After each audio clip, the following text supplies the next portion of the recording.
Dr. Amanda with Straightsmile Solutions, straightsmilesolutions.com, and today we're going to talk about stubborn teeth, what to do when a tooth doesn't move. Now, just to quote one of my professors from ortho residency, they always said, go back to step one. First thing you always want to do is reassess your mechanics. And unless you are a very seasoned and talented orthodontist, and even if you're a very seasoned and very talented orthodontist, do what we do. We put our Ortho 101 cap back on and we go back to the initial records and think, does this make sense what I'm doing? Look for the small stuff that you may have missed in making the diagnosis and the treatment plan. This is where orthodontists will contact a friend, phone a friend. We will text photos to, of course, HIPAA compliant, of course, not any PHIs on the photos, to our friends. I have a network that I send cases to, not yours cases, but my own cases. If I get confused, stubborn, have a stubborn tooth that's just doing weird things, and sometimes they see something I don't see. And that makes me a better orthodontist. So this is why it's important for you guys to really understand ortho. So reassess your mechanics. Ask a seasoned orthodontist, ask more than one if you're not sure. That's the number one thing that usually happens. If you show an orthodontist or orthodontist plural your treatment plan, your mechanics, and it makes sense and it's still not moving, that is where now you're going to do these other steps. These are the more one-off situations. And I recently had one happen to me, and it had never happened in 20 years. And it happened to be a close family member that was the patient of ours. And I was like, oh, shucks, this has never happened to me in 21 years. I've never seen this before, but it occasionally happens, right? Okay. So reassess your mechanics is number one, making sure what you're doing is actually biomechanically possible, things like that. Call a friend. Number two, if it's aligners and you're not getting what you should be getting, first thing you should consider is non-compliance. Patients lie through their teeth. They lie through their teeth. Even the best patients lie through their teeth. I've caught hundreds, if not thousands of patients flat out lying. I don't know why they do. But they do. So even the nicest patient that you've known for 20 years will lie about compliance. And you know what? I don't even listen to their compliance because I know what is predictable and I know what is possible. And if I'm not getting what I'm supposed to get, first thing I do is I put the patient on an accountability loop for anything removable. Okay, fixed is a different story. I'm talking about removable things, be it Schwartz's, sagittals, removable appliances, bionators, aligners, anything like that. Weekly accountability virtual check-ins, hands down. You can use dental monitoring system. Of course, my favorite is in-hand dental because it's crazy affordable. It comes down to only a few dollars per patient per month. Weekly accountability virtual check-ins.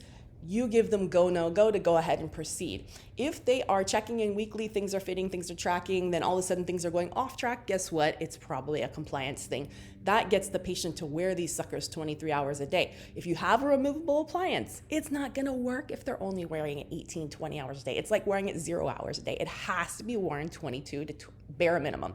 And remember, patients forget. They think they only have it out to eat and drink, but sometimes that can be 5, 6, 7, 10 hours a day, So that accountability loop virtually is worth gold. 9 times out of 10, we fix that issue once we introduce it. They may never admit it that they were non-compliant, but you will catch it as soon as you put them on the accountability loop. It's like dealing with kids. That's what you have to do with kids. Kids are all about accountability loops if you have teenagers or kids.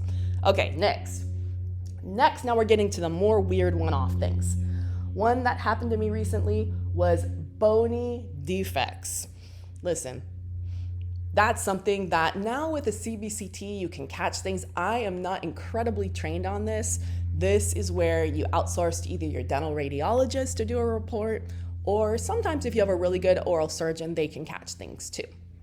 And I actually have a really good video about that on YouTube of a case that happened to us, where it was like, oh, oops, no wonder why I didn't move after a few years. There was a Boney defect. I would have never seen it you won't see it from a regular PA, you won't see it from a pan, okay?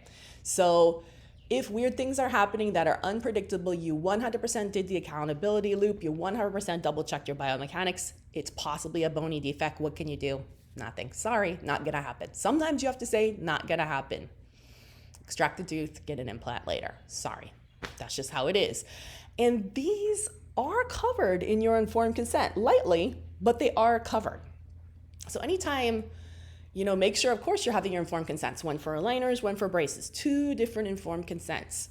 If you don't have them, Invisalign gives you their own. ClearCorrect gives you their own. I don't know about the other aligner companies. If you're doing white label, you need to have your own. We have some templates available in our store. If you go to Straightsmile Solutions, you're welcome to purchase them.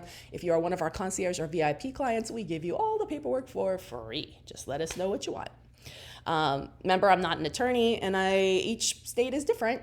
Okay, so each country is different, so you need to contact your own attorney, your own liability insurance, and read your own Dental Practice Act to see if what paperwork we're giving you works for you. It's just a template, okay? We're not promising you it's right for you.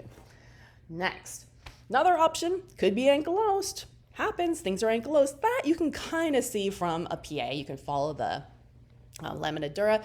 Often I'll just send to endo to get a release on that. Is this ankylosed or not? Boom.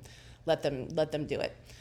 Sometimes it's better to have a specialist tell your patient and put it in writing that it's ankylosed, takes the pressure off you. These things are also in your informed consent. You are not liable if a tooth is ankylosed. That is not your fault. And it's sometimes almost impossible to tell from the beginning. There is a disclaimer in any ortho informed consent saying that this could potentially happen as a one-off. So yeah, in all these situations, be it a bony defect, non-compliance, ankylosis, or bad mechanics, TADS aren't going to do anything. They're not jumping to 100 and adding a TAD. All that does is cause additional pain and cost to your patient, and it's not going to fix the problem. So you always want to rule out 1 through 4 before you even consider TADS. And most of the time, to be honest, I've almost never had to use TADS. Obviously it's case selection. If you're trying to do something ridiculous, sometimes you have to use jaw surgery to do it. And if you have good biomechanics, you 9 times out of 10, 99 times out of 100 do not need TADS. You guys are just throwing TADS in all over the place because you think it's a magical thing. It's not. It's not that special. And having had TADS on a child of mine, having this mindset at one point, I realized how incredibly torturous and traumatic it is. It was a terrible experience as a parent. I would never put a patient through that again, not to mention the additional cost. Unless I knew it was a special situation and it would 100% work and there was no other way to do it. To me, the pain and the cost and the additional appointments does not justify.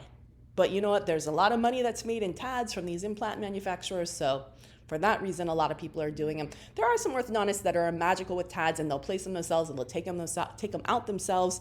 I don't necessarily agree with that. I think you should always partner with an OS or a perio. It's just the right thing to do. We should all stay in our own lane, but there are some people that do it and they get pretty good outcomes. But like I said, I look at these cases and I roll my eyes going, I could have done this without a TAD. That's not a problem. But anyways, all right, I hope this was helpful. Be sure you watch all of our other videos on mechanics. We have almost 300 videos just for Invisalign, almost 300 videos just for straight wire, as well as a straight wire and phase 1 course that are being launched. Phase 1 course was launched already. It's available on CE Zoom, or you can go to my website to access that. 16 units of CE, all self-study. And the aligner course, the straight wire course is launching in the next week or 2. It'll definitely be launched before the end of this year, 2022. There'll be 14 units of CE, and there will be some crazy cheap promo pricing. So check it out. All right, thanks so much.